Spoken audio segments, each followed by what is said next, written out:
Now, if there's a misunderstanding that's probably nuked more relationships than almost anything else, it's this. The woman says, "I've had the worst day." And before she's even finished the sentence, the bloke's already halfway through a PowerPoint presentation. Well, why don't you just tell your boss this? Have you ever thought about that? So now what you need to do is this. 3 minutes later, he's wondering why she's angry, annoyed, peeved, vexed, pissed off. After all, he solved the problem, didn't he? Not quite. Because there's something yours truly wishes someone told him many moons ago. It's that, for a lot of men, helping means solving. That's how we show we care. If your mate's tyre bursts, you change the tyre. If his boiler explodes, you help fix the boiler. If he's stranded, you pick him up. Action equals care. Useful equals loving. That's not wrong. But it is incomplete by feminine standards. And why? Fuck knows. Yours truly just knows that sometimes it's not the problem that's the problem. It's your thinking about the problem that's the problem. Sometimes the problem is simply the vehicle carrying an emotion. She isn't saying, "Fix my bus." She's saying, "Can you understand what today felt like?" There's actually a fair amount of relationship research pointed in this direction.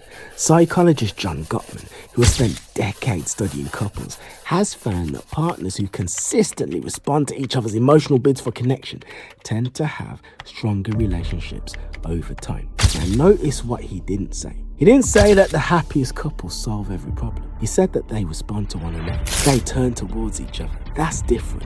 One of the simplest questions you can ever ask someone is this. Would you like me to just listen, or would you like me to help you figure it out? That one sentence has probably prevented more spousal squabbles in my lifetime than any clever line ever could. Why? Because now you're speaking the language underneath the words. Which brings us to something even more fascinating.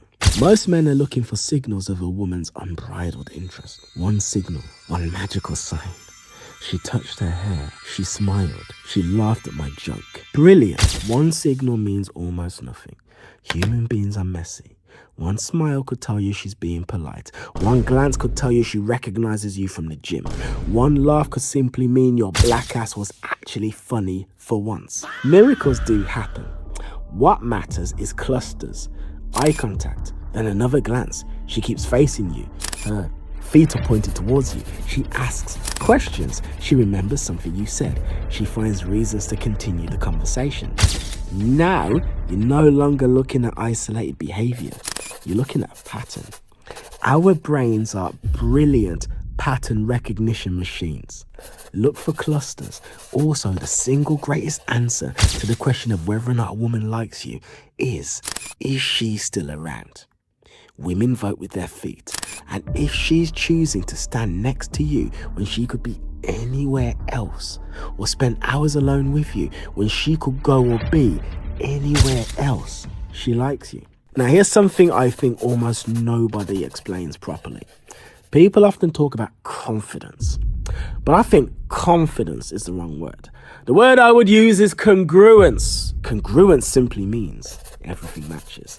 That your words match your face. That your face matches your body matches your actions. Imagine someone says, "I'm really relaxed." Stop the cap. While vibrating on the spot like they snorted 5 fat lines of Heisenberg's finest. Goddamn right. Do you believe them? Of course not. Why? Because the body just called them a liar. Now imagine another man. Same words, relaxed shoulders, steady breathing, easy smile, calm eye contact, nothing flashy, nothing performative. Who do you believe? Exactly. Now the interesting thing is, people usually can't explain why they trust one person more than another. They just say things like, "I don't know.